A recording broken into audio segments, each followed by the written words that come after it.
Hello and welcome to Women Wednesdays, the Goddess Connection video series. My name is Cherie Hudson and I am one of the co-founders of Go Goddess. In the last video, I shared with you societal perception and how identifiers and labels that we take in is truly not serving us. If you didn't have a chance to view it, please go ahead and do so. A lot of great information in there. Today, I am going to talk about put the hammer down. Let me start off by sharing with you my PowerPoint slide deck that I worked on and to cover during this session. So what I've noticed is that as women, we are really hard on ourselves. As a matter of fact, we take out that hammer so quickly, and it is due to the numerous roles that we live out in today's time. And so as I took a look, when we are hard on ourselves, we beat ourselves up for so many different things. We feel in leadership positions that, oh, we're not measuring up, or we need to be more competitive, or we need to be more rigid. And when we are doing those behaviors, we start to reflect on it. And we're like, why did we respond that way? Why did we do that in this meeting? And on and on and on. And we start beating ourselves up and we're so hard on ourselves. The other thing that I want to mention is that when we are hard on ourselves, what happens is shame or guilt could arise. I sometimes see this in motherhood. Sometimes I feel as though as mothers, we feel that we're not measuring up. We're not giving to our children, or our children has gone off the tracks and it's all our fault. And then we lead into this major shame or guilt. Also, if we're not able to have children, that's a whole story about shame and guilt. Oh, we're not a woman because we can't have children, and all of these different things come up for us. What happens, however, is when we're hard on ourselves, when we're feeling shame or guilt, we begin to punish ourselves. That's where the hammer comes in. While it's a metaphorical hammer, we do such torture internally about how we're not measuring up as women. I want to share with you a personal experience that happened in my family that I know that my mother truly tortured herself for. Now, my parents did the best that they could. And I know that no matter how tumultuous our childhood was, I know that they loved us. I'm going to talk about my mom and my oldest brother. So there were three siblings. My oldest brother, I was in the middle, and I have a youngest brother. Now, my oldest, he really went through a lot, and my mother did too as well. Unfortunately, my oldest brother got into drugs, became a drug addict, and also became a criminal and lived on the streets. When that started in the beginning of his journey of addiction, my mother was so hard on herself. She felt it was her fault. She was responsible. And she felt that she had to save him. And so she showed up in courts. She really defended him, and on through that time of their lives together. Then as he continued his addiction and journey, my mother felt shame and guilt. She felt it was her fault that he was like that. It was her fault that he got into drugs. Her fault that he continued on to that journey and became a criminal. Her fault. I mean, on and on and on. And that just grew and expanded her shame and guilt. Interestingly enough, my father didn't respond in the same way. He responded in a very different way. My mom, though, she did whatever she could to save him. She even took him to rehab and put him into different facilities, and still to no avail. And she punished and tortured herself throughout that time. And it really came to the end when my brother died in the infirmary and my mother punished herself and tortured herself beyond any comprehension. It was just really, I know internally she felt so defeated and so devastated. Now, mind you, my mom was a very successful businesswoman. Not only did she have success as a leader in an art gallery, she opened up her own business and was tremendously successful. And she passed her real estate license on the first try without a high school diploma. So she was definitely an amazing woman. And in this aspect, she was carrying a cross that was just torturing herself and punished herself continuously from it.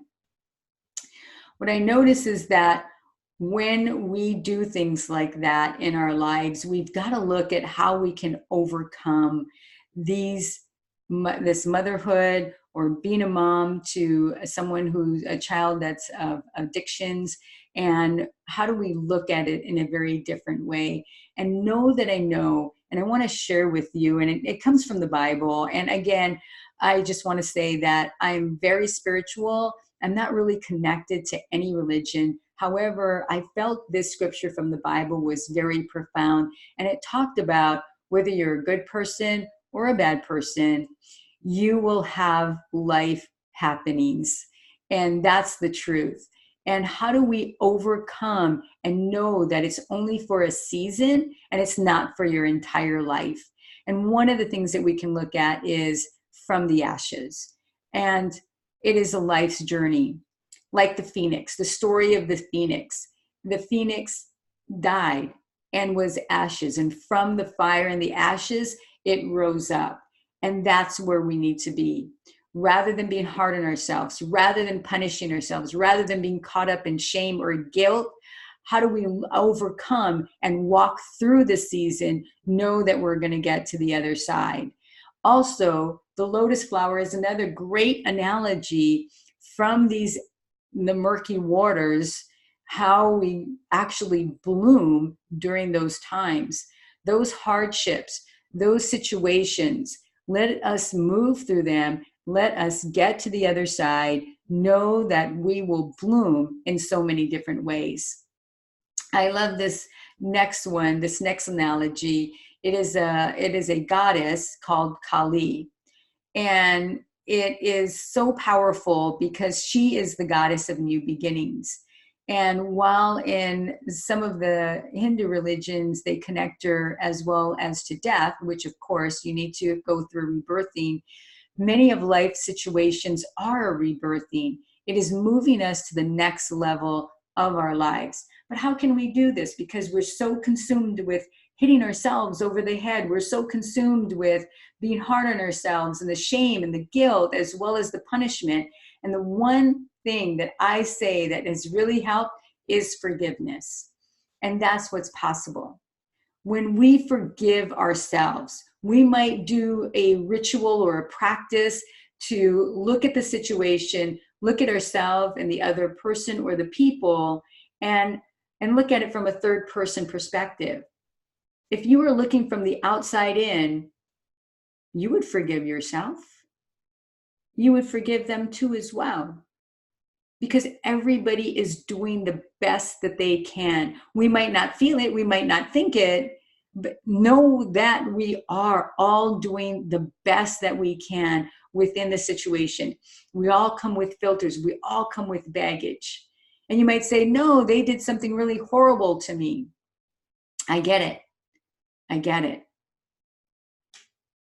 But the Dalai Lama has said, when you are going to hold this coal and throw it at someone else, you're burning yourself too as well. So forgiveness is definitely where we want to be. And what we might need to do in order to forgive the other people or other person is maybe we can even do like a visualization. Put that person or the people into this hot air balloon. And when you invite them into the hot air balloon, thank them for this learning opportunity, this teachable moment. And what you do is you close the door to the hot air balloon basket. And then because it's usually latched down, you cut those cords that hold on to that hot air balloon. And then you imagine the hot air balloon taking off and you say, I forgive you. I wish you success. I wish you all the best. And just watch that hot air balloon move away. And maybe over the horizon, it bursts into confetti or balloons, and then it floats away. Whatever you need to do in order to move yourself through that and to be in forgiveness is so powerful. And maybe you would need to forgive the community because of all the labels, or maybe people did not help, or whatever the situation is. Forgiveness is where you truly want to be. In regards to society, when people say, oh, you can't have a child, there are so many children in the world that I am a mother for all of my nieces and nephews, forgive them too as well. So one thing that just came to me that I want to share with you, and I'll do it in the next slide at the end, but it talks about how do we release. Because once we recognize we're hard on ourselves, once we notice what those emotions are, and then we take a look at how do we overcome them and how do we use forgiveness, where can we also release this energy to as well? One of the things that we can do is actually go through prayer. Prayer is very powerful, whether you pray or not. And if you don't pray, maybe journal, write it out. Gosh, sometimes I've written out books and then I've burned them, to release and to have that symbolic way of letting it go. Or you could do meditations. Meditation is very powerful, or a visualization, which I shared with you about looking from the outside in and looking at it with the eyes of love and forgiveness. So visualization is also really powerful. You also might want to do a massage. When we're caught up with these energies of shame and guilt and beating ourselves up, great way to release it on a physical level too as well, because that way it gets consumed and it gets held in our bodies, this type of negative energy. So we must find ways to release it as well. And if you're not able to do a massage, maybe you just fill the bath with Epsom salts and just allow yourself to release this energy, which is so powerful. One thing that I like to do is Reiki. So it's energy that dissipates. So the practitioner actually helps release and dissipates the energy as they perform Reiki on you as well. So I was thinking, as I was sharing this information, what popped into my head is a practice called Ho'oponopono. And it was a doctor in Hawaii that was working with the prisoners and made such a tremendous impact on the prisoners and their healing and their recovery, whether it was through addiction, through crime, has just really taken off. I know there's a lot of people that are talking about it, and I want to share it with you. I am part Hawaiian. It is part of the Hawaiian culture. And so I call on my ancestors to share this with you. So Ho'oponopono is about releasing yourself and the other person. So if you close your eyes and you imagine that you're going to be calling in this individual or people, it's better to take it individual by individual. It's so much more powerful. So in your mind's eye, you actually see yourself sitting in a chair, and across from you is the empty chair. And that is when you invite that person into your mind's eye and you ask them to sit down. And you say to them, I am sorry. And you are sorry for how you've contributed or your level of responsibility to the situation. Now you might say, wait a minute, I was sexually abused when I was 4 years old. How could I be sorry for what I did? It is not the 4-year-old that's talking. It is you at this age and how you've held on to this energy that doesn't serve yourself. I am sorry. And then you say, please forgive me. Whatever part you played in this, because when we are in an entanglement, in a relationship, we all have something that we've contributed to and for.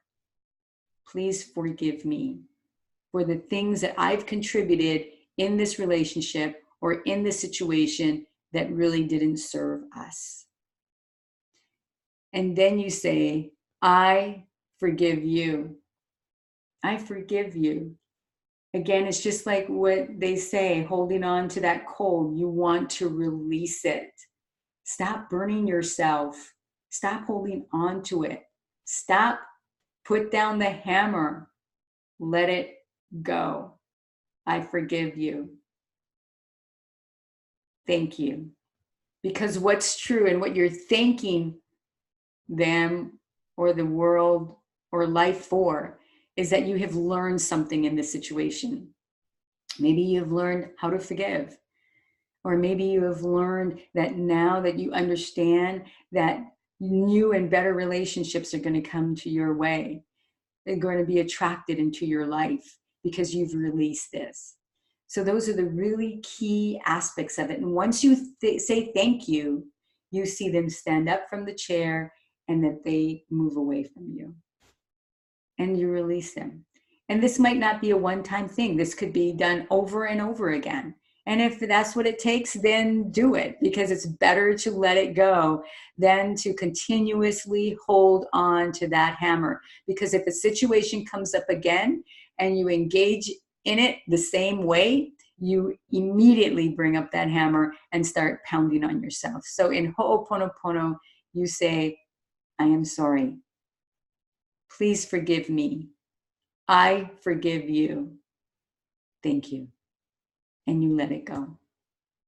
I want to thank you so very much for joining with me today on this video series of the Goddess Connection on Women Wednesday. And I hope to see you on another one. Have a great day, and I thank you.